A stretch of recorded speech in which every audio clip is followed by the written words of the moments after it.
Hello, dear students. Welcome to all of you on our online educational platform सफलता digital. हाँ प्यारे बच्चों, आप सभी का स्वागत है आपके और हमारे ऑनलाइन एजुकेशनल प्लेटफॉर्म सफलता डिजिटल। तो हम पिछले लेक्चर में हमने क्लास 10 की गणित की एक्सरसाइज 3.1 पढ़ ली थी।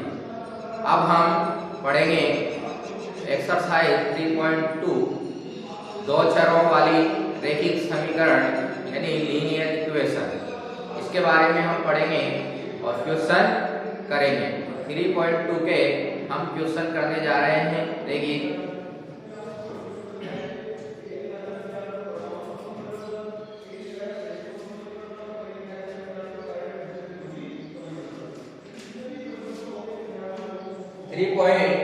का क्वेश्चन है। पहला क्वेश्चन है अपने पास निम्न समस्याओं में रैखिक समीकरणों के युग्म बनाइए और उनको ग्राफिक विधि से हल कीजिए। यानी हमें पहले तो रैखिक समीकरणों के युग्म बनाने हैं और फिर उनको ग्राफिक विधि से हल करना है। तो देखिए हम इसको कैसे हल करेंगे। देखिए पहला क्वेश्चन है हमारे पास, कक्षा 10 के 10 विद्यार्थियों ने एक गणित की पहेली प्रतियोगिता में भाग लिया। यानी क्लास 10 के कुल विद्यार्थी कितने हैं? 10 विद्यार्थी है, जिसमें लड़के और लड़कियां दोनों शामिल हैं। तो हम क्या करेंगे, लड़कियों की संख्या को x मान लेंगे और लड़कों की संख्या को y मान लेंगे। तो देखिए हम मान लेते हैं, माना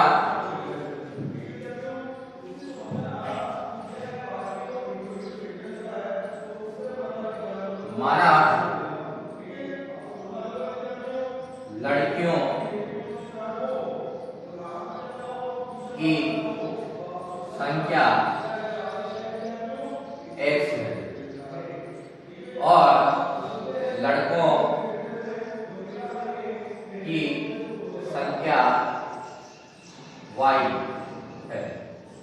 हमने लड़कियों और लड़कों की संख्या को x और y मान लिया। अब देखिए क्लास में टोटल कितने स्टूडेंट हैं? 10 स्टूडेंट हैं। तो लड़कियों की संख्या और लड़कों की संख्या का योग कितना होगा? 10 होगा। तो यानी कि हमारे पास पहली इक्वेशन आएगी x + y = 10। यह है हमारी पहली इक्वेशन। यानी कि लड़के और लड़कियों की संख्या का योग क्या होगा? जो टोटल स्टूडेंट है उनके बराबर। इसके बाद में कहा गया है कि यदि लड़कियों की संख्या लड़कों की संख्या से 4 अधिक है, लड़कियों की जो संख्या है, लड़कियों की संख्या है वो लड़कों की संख्या से कितनी अधिक है? 4 अधिक है।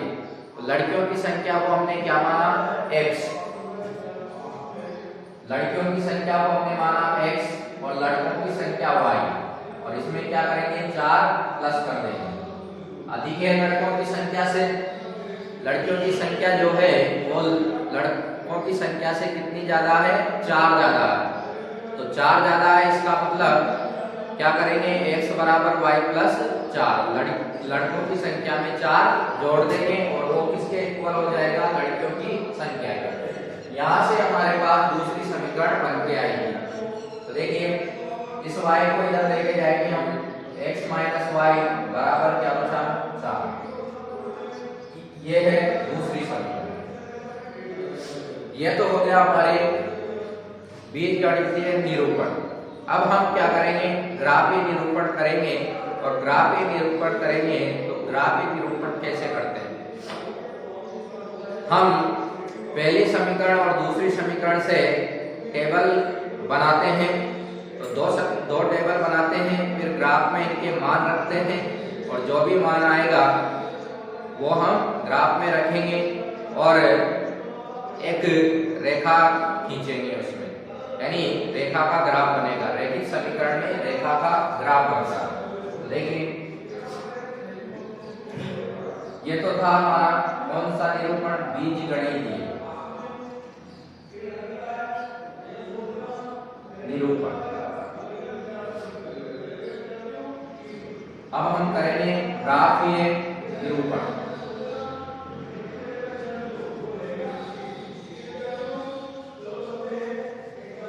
ग्राफीय निरूपण में क्या करते हैं, हम पहली समीकरण लेंगे तो पहली समीकरण में x या y का मान निकाल लेते हैं और x और या y का मान निकालने के बाद जो उसमें चर है उसका मान रखते जाते हैं तो x और y का मान आता जाता है। तो देखिए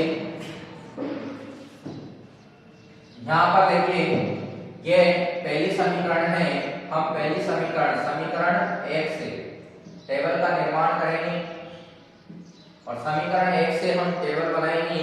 तो कैसे बनाएंगे देखिए, या तो हम x को इधर लेके जाते हैं या फिर y को RHS में लेकर जाते हैं। तो x और y में से किसी भी पद को आप लेकर जा सकते हैं, बस जैसा आपको इजी लगे वैसा काम कीजिए। तो देखिए मैं इसमें x को इधर लेके जाता हूं तो y की वैल्यू आ जाएगी हमारे पास, यानी समीकरण बनेगी y बराबर 10 माइनस x। इसमें मान रख देंगे हम, x का मान रखते जाएंगे और y का मान आता जाएगा। तो देखिए यहाँ पर x बराबर मैंने रखा, कुछ भी रख लो, जैसे x बराबर रख लेते हैं हम 2 या 4 रख लो या 6 रख लो, कुछ भी रख लो। 2 x बराबर 2 रखा हमने, y बराबर 10 माइनस 2 कितने आ गए 8। x बराबर 4 रखा, y बराबर 10 माइनस 4 कितने आ जाएंगे 6। और x बराबर 6 रखा हमने तो y बराबर 10 माइनस 6 कितने आ जाएंगे 4। तो ये हमने मान निकाल लिए हैं, x का मान रखते गए y का मान आता गया और x और y के हम अधिकतम कितने मान निकालने हैं, हमें कम 2 तो निकालने ही है, कम से कम 2 निकालने हैं और ज्यादा से ज्यादा 3 या 4 भी आप निकाल सकते हैं। तो ये हमने याद कर लिए हैं। अब हम इससे टेबल का निर्माण करेंगे। इस प्रकार की टेबल बना लेते हैं तो उससे हमें मान रखने में क्या हो जाती है, सुविधा हो जाती है। तो देखिए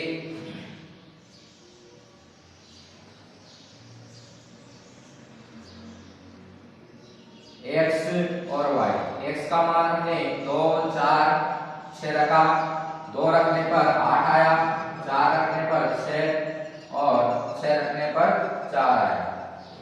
ये हमने पहली समीकरण से टेबल बना ली है। अब हम दूसरी समीकरण से टेबल का निर्माण करेंगे। तो देखिए समीकरण 2 से और समीकरण 2 से देखिए इस y को इधर भेज देते हैं हम, x बराबर क्या आएगा y प्लस 4। इसमें y का मान रखते जाएंगे और x का मान आता जाएगा। तो y का मान जो भी आपको उचित लगे रख सकते हैं।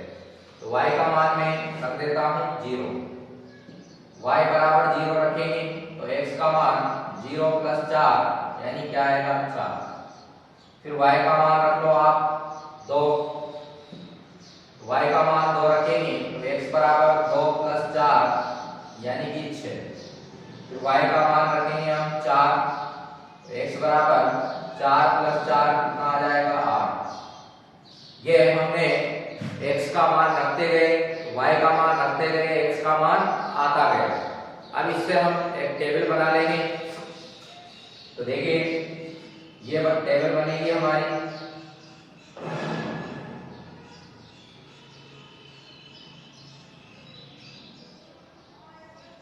x y, देखो y का मान हमने रखा 0 2 4, x का मान आया हमारे पास 4 6 8। तो ये हमने दोनों टेबल बना ली है। अब हम क्या बनाएंगे, ग्राफ बनाएंगे। तो देखिए ग्राफ कैसे बनाते हैं। टेबल में x और y का मान रखते जाएंगे और हमारे पास ग्राफ आता जाएगा। देखिए ये दोनों टेबल हैं, ये हमने कंप्लीट कर ली। ग्राफ के निरूपण हमारा क्या हो गया, कंप्लीट हो गया। बीजगणितीय निरूपण भी कंप्लीट हो चुका है, ग्राफीय निरूपण भी कंप्लीट हो चुका है। अब हम ग्राफ बनाएंगे।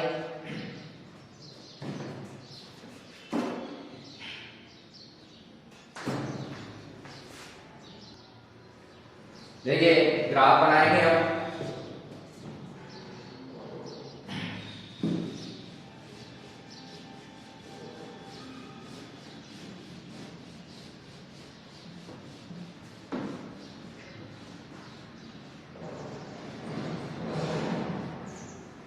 इसमें ग्राफ कैसे बनाएंगे देखिए।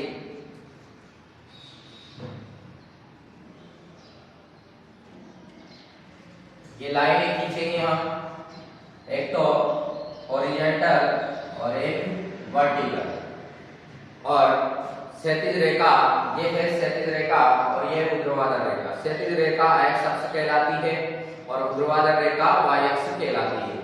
और दोनों रेखाएं एक दूसरे पर जिस बिंदु को प्रतिच्छेद करती है, जिस बिंदु पर प्रतिच्छेद करती है वो मूल बिंदु कहलाता है।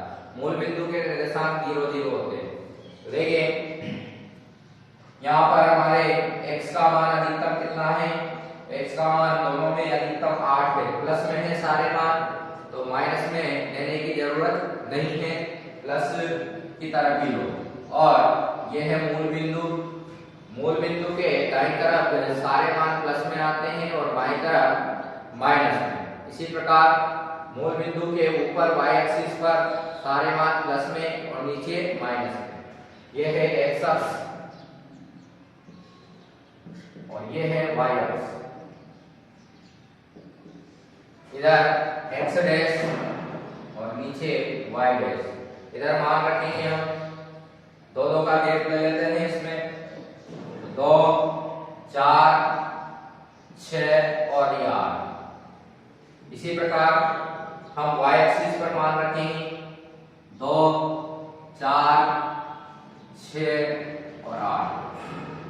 चाहो तो इधर भी लिख ले, -2 -4 -6 -8। नीचे भी हम लिख सकते हैं -2 -4 -6 और -8। ये हम मान रख सकते हैं। अब टेबल से हम मान रखेंगे और रेखा बनाएंगे। तो देखिए x अक्ष पर कितना लेना है हमें, x अक्ष का मान x पर 2 और y पर 8। तो पहले समीकरण से जो टेबल आई है उससे हम ग्राफ बनाएंगे। x एक्सिस पर 2 और y पर 8, ये बिंदु आ जाएगा हमारे पास और इसको ये नाम दे सकते हैं। इसी प्रकार हमें x पर 4 और y पर 6 लेना है। तो x पर 4 और y पर 6, यहाँ पर बिंदु आ जाएगा ये भी।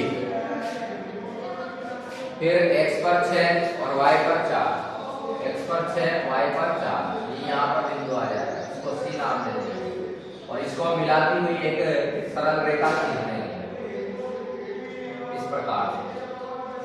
तो ये रेखा का समीकरण है। जब भी आप ग्राफ में बनाओगे स्केल से खींचोगे एकदम सीधी रेखा आपको प्राप्त होगी। इसी प्रकार दूसरी समीकरण की टेबल से हम ग्राफ बना लेते हैं। तो देखिए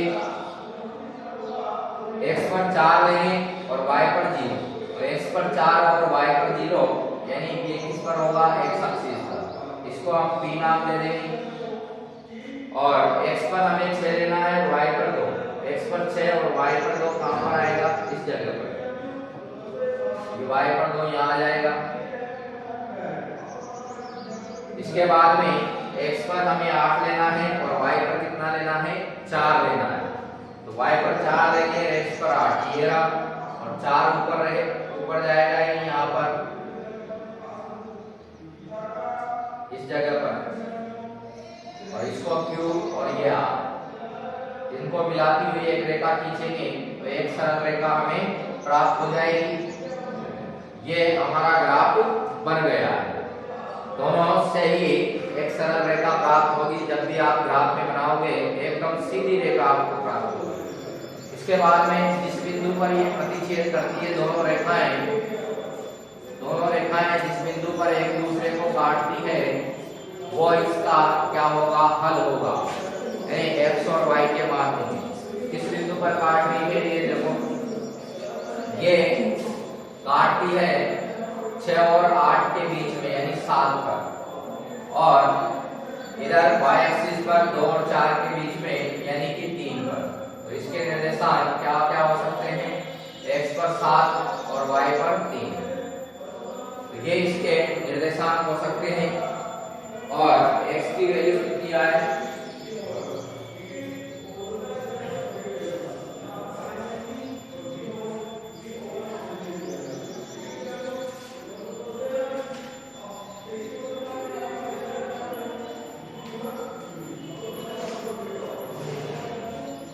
देखिए इस बिंदु पर के निर्देशांक के साथ तो हल क्या होंगे हमारे पास, हल x बराबर कितने आए 7 और y बराबर 3। तो यही है इसके इन दोनों रेखाओं के अभिष्ट हल में x बराबर 7 और y बराबर 3, यानी कि जो x किसको माना था हमने, लड़कियों की संख्या। तो लड़कियों की संख्या 7 है और लड़कों की संख्या कितनी है, 3 है। ये हमारे पास अभिष्ट हल है। ये हमने पहला क्वेश्चन कर लिया, हमने क्वेश्चन हम करेंगे।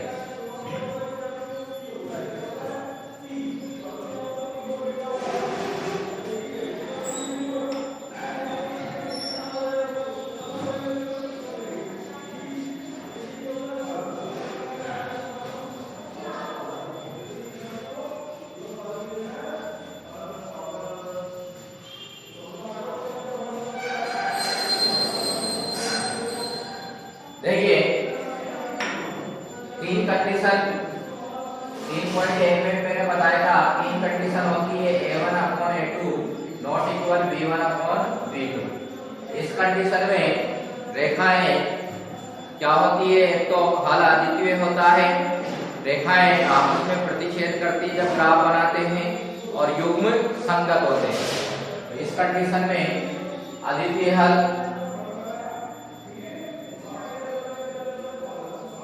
और युग्म संगत और रेखाएं प्रतिच्छेद करती है। क्या करती है, प्रतिच्छेद। सेकंड कंडीशन है हमारे पास a1 अपॉन a2 बराबर b1 upon b2 not equal c1 upon c2। ये दूसरी कंडीशन है। इस कंडीशन में क्या होता है, देखिए इस कंडीशन में कोई हल नहीं होता है, युग्म असंगत होते हैं और रेखाएं समांतर होती है। देखिए इसमें कोई हल नहीं है, युग्म कैसे हैं, असंगत, और रेखाएं कैसी होगी, समांतर। ये कंडीशन है।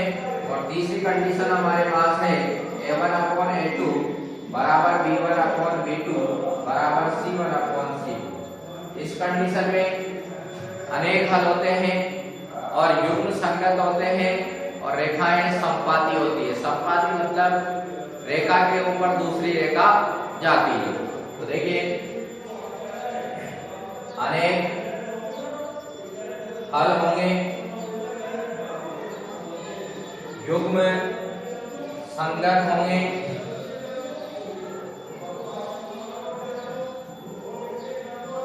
रेखाएं संपाती होंगी। ये तीन कंडीशन है हमारे पास और तीनों कंडीशन अप्लाई करेंगे हम। देखिए नेक्स्ट क्वेश्चन क्या है, अनुपातों a1 upon a2 b1 upon b2 c1 upon c2 की तुलना कर ज्ञात कीजिए कि निम्न समीकरण युग्म द्वारा निरूपित रेखाएं एक बिंदु पर प्रतिच्छेद करती है, समांतर है अथवा संपाती है। ये हमें चेक करना है। तो सेकंड क्वेश्चन में समांतर है रेखाएं, संपाती है या फिर प्रतिच्छेद करती है, ये हमें पता लगाना है कि ग्राफ जब बनाएंगे तो रेखाएं प्रतिच्छेद करेगी या समांतर होगी या संपाती होगी। तो देखिए हम ग्राफ बनाते हैं, ग्राफ इनको हल करते हैं हम। पहला क्वेश्चन है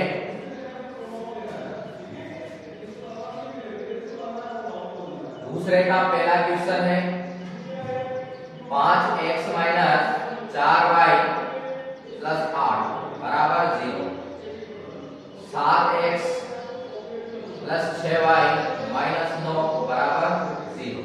ये पहली इक्वेशन, ये दूसरी इक्वेशन। यहाँ से हम चेक करेंगे, कैसे चेक करेंगे? देखिए ये दो मानक समीकरणें होती है a1x plus b1y plus c1 बराबर 0 और a2x plus b2y plus c2 बराबर 0। ये दोनों मानक समीकरण हैं, इनकी तुलना करके हम a1 a2 b1 b2 c1 c2 के मान निकालेंगे।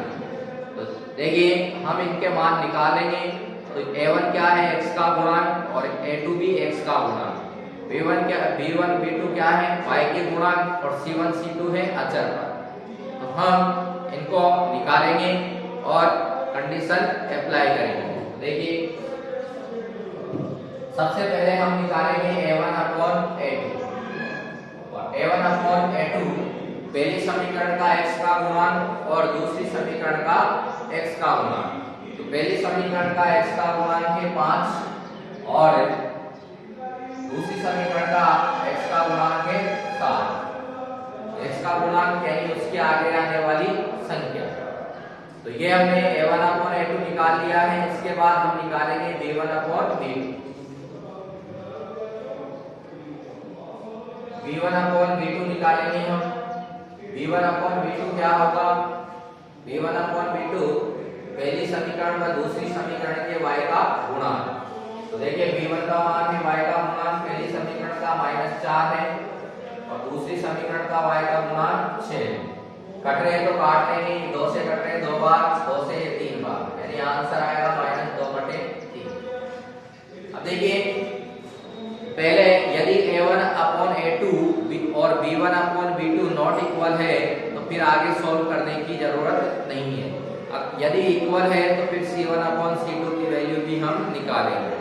तो देखिए यहाँ पर तो -2/3 है और यहाँ पर 5/7 है, दोनों इक्वल नहीं है और इक्वल नहीं है तो a1 upon a2 not equal c1 upon c2, यहाँ हम लिख देंगे a1 upon a2 not equal c1 upon c2। और इस कंडीशन में अद्वितीय हल होते हैं, युग्म संगत होते हैं और रेखाएं क्या करती है? प्रतिच्छेद करती है। तो रेखाएं क्या करेंगी? रेखाएं प्रतिच्छेद करेंगी। इस कंडीशन में रेखाएं क्या होगी? प्रतिच्छेद करेंगी। ये हमारा क्वेश्चन था, पहला क्वेश्चन। इसका सेकंड क्वेश्चन भी हम कर सकते हैं। देखिए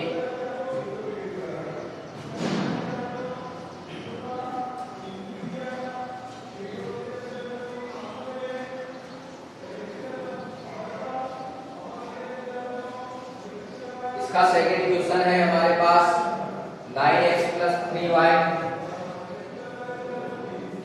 9x प्लस 3y प्लस 12 बराबर 0 और 18x प्लस 6y प्लस 24 बराबर 0। यहाँ से हम पहले a1 अपॉन a2 की वैल्यू निकालेंगे, फिर b1 अपॉन b2 की, फिर c1 अपॉन c2 की वैल्यू निकालेंगे। तो देखिए a1 अपॉन a2 की निकालेंगे। a1 अपॉन a2 बराबर a1 x का गुणांक है और b1 a1 x का गुणांक है और a2 b दूसरी समीकरण का x का गुणांक है। दोनों ही x के गुणांक हैं। ये होंगे 9 अपॉन 18। पहली समीकरण का x का गुणांक 9 है, दूसरी समीकरण के x के गुणांक क्या है? 18। देखिए ये कट रहे हैं तो काट लेंगे, 9 से 1 बार, 2 से 1/2, यानी a1 अपॉन a2 का जो मान है वो है 1/2। फिर हम निकालेंगे b1 अपॉन b2 की वैल्यू और b1 अपॉन b2 कितना है? b1 अपॉन b2 है y के गुणांक और y के गुणांक है पहली समीकरण का y का गुणांक 3 है और दूसरी समीकरण का 6 है। ये पहली समीकरण, दूसरी समीकरण, 3 से 1 बार तो 1/2। देखिए यहाँ पर जो a1 अपॉन a2 और b1 अपॉन b2 क्या है? बराबर है। जब दोनों बराबर रहेंगे तो फिर हम c1 अपॉन c2 की वैल्यू भी निकालेंगे। तो C1 अपॉन C2 निकाल लेते हैं और C1 अपॉन C2 क्या है? अचर पद। अचर पद इसमें पहली समीकरण में 12 है और दूसरी समीकरण में 24 है।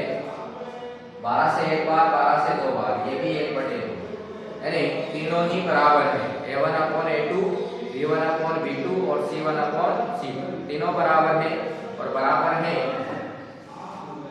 A1 अपॉन A2 बराबर B1 अपॉन B2 बराबर C1 अपॉन C2 तीनों बराबर है। तो रेखाएं क्या होगी? समपाती। रेखाएं समपाती होगी। ये थी हमारे पास कंडीशन जो कि हमने निकाली। इसके 2 क्वेश्चन हमने कर लिए हैं। नेक्स्ट क्वेश्चन की ओर बढ़ते हैं हम। तीसरा क्वेश्चन,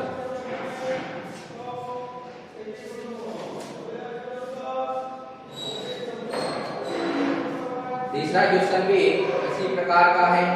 अनुपातों A1 upon A2, B1 upon B2 और C1 अपॉन C2 की तुलना कर ज्ञात कीजिए कि निम्न समीकरणों के युग्म संगत हैं या असंगत।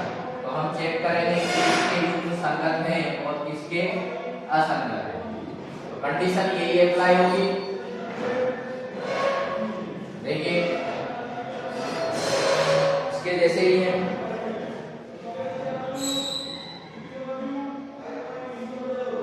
थ्री एक्स प्लस 2y बराबर 5।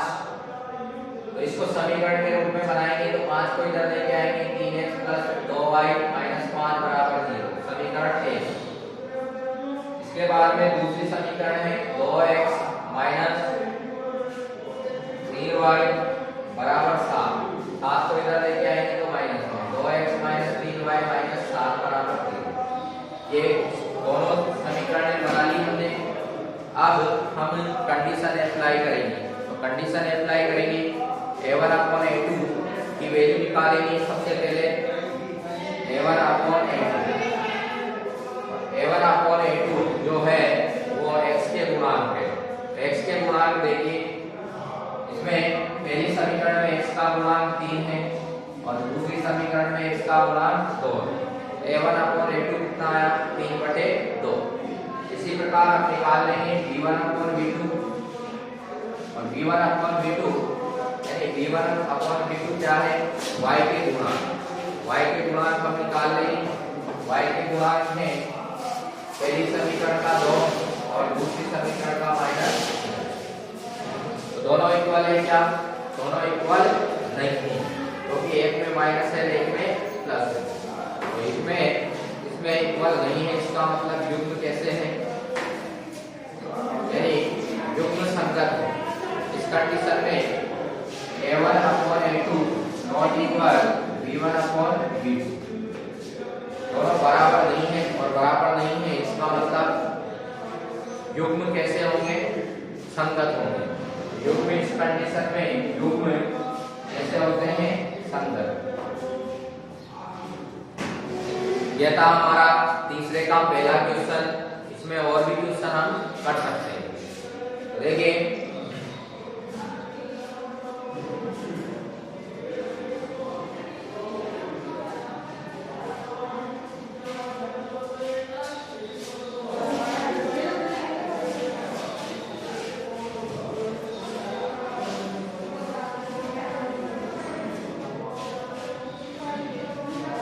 इसका सेकंड क्वेश्चन है तीसरे का। 2x माइनस 3y बराबर 8। इसको समीकरण के रूप में हम बनाएंगे तो 8 को इधर लेके आएंगे तो माइनस में 2x माइनस 3y माइनस 8 बराबर 0। इसके बाद में इसकी next equation 4x minus 6y बराबर 2 को इधर लेके आएंगे तो माइनस।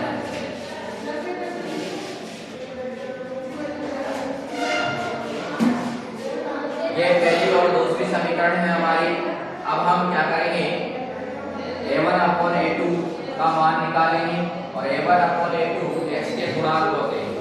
देखिए x के गुणांक, इसका x का गुणांक 2 और दूसरी समीकरण का x का गुणांक है 4। 2 एकम 2 दूनी 4, 1/2। ये हमारे पास A1 अपॉन A2 का मान आ चुका है।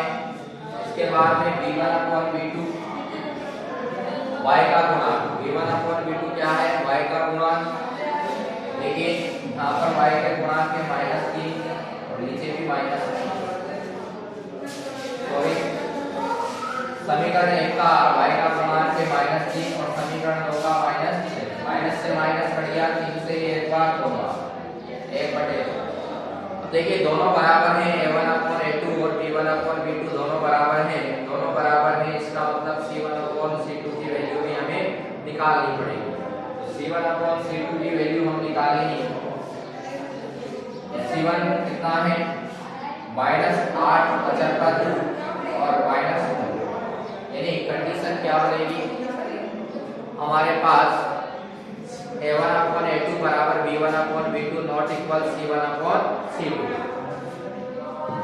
ये कंडीशन बन रही है हमारे पास, a1/a2 b1/b2 not equal c1/c2। इस कंडीशन में युग्म कैसे होते हैं, असंगत होते हैं। यदि ये कंडीशन हमारे पास बनती है तो इस कंडीशन में युग्म कैसे होंगे, असंगत होंगे। तो ये था हमारा 3.2 के मोस्ट सवाल हमने कर दिए हैं और हम पढ़ेंगे फिर अगले लेक्चर में आगे एक्सरसाइज 3.3। Thank you.